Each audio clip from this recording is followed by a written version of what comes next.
अन्य तरह के जो साधु हैं वो श्रील प्रभुपाद एक्सप्लेन कर रहे हैं। एक तो चलो व्यासदेव जी हैं ही, जो कि भगवान के अवतार ही यहाँ पे बोला गया, इनकारनेशन ऑफ गॉड हेड। वो इसलिए बोला गया है क्योंकि व्यासदेव जी जो हैं भगवान के शक्त्यावेश अवतार हैं। भगवान ने विशिष्ट उनको शक्ति से आवेशित किया है ताकि वो वैदिक ग्रंथों का प्रचार प्रसार कर सकें। तो व्यासदेव ने तो वेदांत सूत्र दिया ही, और उसके अलावा श्रील प्रभुपाद बात कर रहे हैं गौतम की, जिन्होंने न्याय शास्त्र दिया, कन्नाड़ जिन्होंने वैशेषिक सिद्धांत दर्शन प्रस्तुत किया, जो भगवान कपिल हैं उन्होंने सांख्य योग का प्रतिपादन किया, सांख्य योग लोगों को एजुकेशन दिया। पतंजलि है, उन्होंने जो मिस्टिक योगा है, जो योग पद्धति लोगों को प्रदान की। और जैमिनी है, जैमिनी कर्म मीमांसा की बात कर रहे हैं।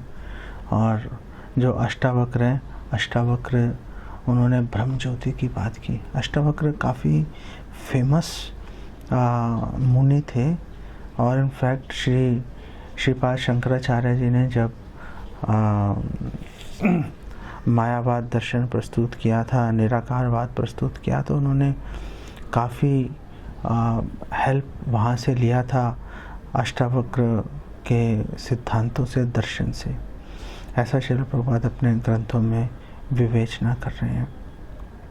जहाँ तक कर्म मीमांसा की बात है, तो रूपा गोस्वामी पद्यावली में लिख रहे हैं, और वो कह रहे हैं कि जिनकी आँखों में कर्म मीमांसा की धूल गिरी हुई है, वो कभी भी भगवान कृष्ण की महिमा को समझ नहीं सकते। तो ये जो कर्म मीमांसा है, एक्चुअली में धूल जैसे, आँखों में धूल का एक कण भी अगर गिर जाए तो बहुत बेचैनी हो जाती है, आँख पूरी तरह से खुलती नहीं है, इरिटेशन व्यक्ति फील करता है, और कोशिश उसकी यही रहती है कि आँखों से धूल निकल जाए। लेकिन ऐसे लोगों का क्या, जो ज़बरदस्ती धूल उठा के ही अपनी आँखों में डाल रहे हैं।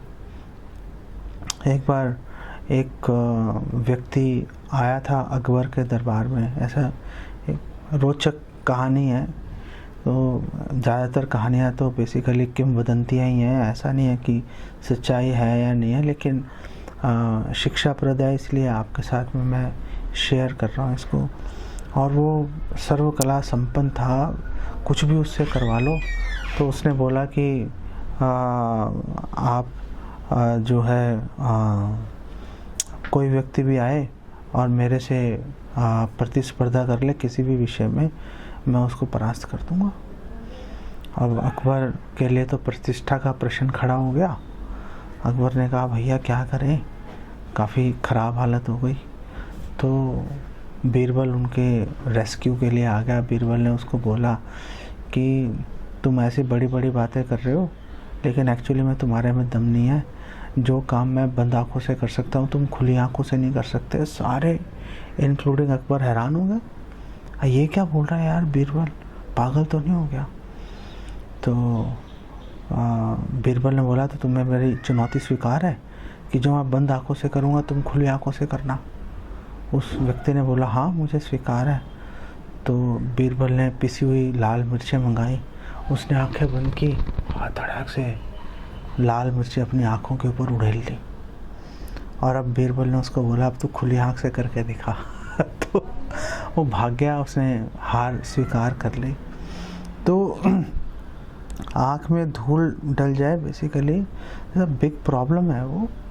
लेकिन जो कर्म मीमांसक हैं, जो कर्म को सर्वोपरि मानते हैं और सोचते हैं कर्म के आधार पर हम लंबी आयु और बड़े जो स्वर्ग आदि लोगों का हम भोग कर लेंगे, बेसिकली ये जो है आंखों में धूल गिरने के बराबर है। आंखों में धूल गिरने से सामने स्पष्ट दिखाई नहीं देता और इरिटेशन अलग से रहती है। ऐसे जो कर्म मीमांसा के चक्कर में फंस जाते हैं वो लोग ठीक से दिखता तो है ही नहीं, और पाप कर्मों पुण्य कर्मों पाप कर्मों पुण्य कर्मों के बीच जो कॉम्बिनेशन है उसके अंदर फंस के इतनी तकलीफ़ झेलते हैं वो जिसका कोई हिसाब नहीं है। जब चैतन्य महाप्रभु ने दया कर दी थी सार्वभौम भट्टाचार्य पे, तो सार्वभौम भट्टाचार्य ने एक श्लोक बोला। सार्वभौम भट्टाचार्य बोल रहे हैं कि मैंने न्याय पढ़ लिया, मैंने जो सांख्य सिद्धांत पढ़ लिया, मैंने जो सांख्य सिद्धांत दो लोगों ने प्रस्तुत किया, एक भगवान कपिल ने और एक ढोंगी कपिल भी है, उसने भी सांख्य सिद्धांत प्रस्तुत किया जो बेसिकली मायावाद की ओर लेके जा रहा है। तो सार्वभौम भट्टाचार्य ने बोला कि मैंने पढ़ लिया वो ढोंगी कपिल का सांख्य सिद्धांत, मैंने न्याय पढ़ लिया, मैंने विशेषिका पढ़ ली, और मैंने योग सब समझ लिया, कर्म मीमांसा देख ली, जितने भी मैंने वेदांत सूत्र पढ़ लिया, लेकिन इन सब से भी मेरा मन संतुष्ट नहीं हुआ। मेरा मन संतुष्ट तो केवल नंद सूनु, जो महाराज नंद के पुत्र भगवान कृष्ण जब वंशी वादन करेंगे, जब वो मेरे कानों में प्रवेश करेगा तो ही मेरा मन संतुष्ट होगा। तो सार्वभौम भट्टाचार्य जो स्वयं बृहस्पति के अवतार हैं, वो ये बात सामने प्रस्तुत कर रहे हैं कि ये सारे सिद्धांत बेसिकली मैंने पढ़ लिख के देख लिए, कोई इसका फ़ायदा नहीं है, इंक्लूडिंग वेदांत सूत्र। वेदांत सूत्र इसलिए कह रहे हैं क्योंकि वेदांत सूत्र में प्रॉब्लम नहीं है, प्रॉब्लम वेदांत सूत्र पे जो लोगों ने कमेंट्रीज दे रखी हैं, विशेष रूप से श्रीपाद शंकराचार्य ने, और जो बहुत फेमस भी है भगवान की मर्सी के चलते। तो ऐसे सब सिद्धांतों से, सब नॉलेज से कोई फ़ायदा नहीं होगा जब तक हम डिवोशनल लिटरेचर, वैष्णव सिद्धांत जब तक हम नहीं पढ़ेंगे, तब तक हमारा मन कभी भी संतुष्ट नहीं होगा। विश्वनाथ चक्रवर्ती ठाकुर बोल रहे हैं कि जो परावर विधा की बात कर रहे हैं, तो ये परावर विधा का मतलब है कि सविशेष ब्रह्मण और निर्विशेष ब्रह्मण, आपको दोनों की जानकारी है सूता गोस्वामी को। ऐसा नहीं है सूता गोस्वामी ने एक दो किताबें पढ़ ली किसी तरीके से बस, और सामने आके बैठ गए।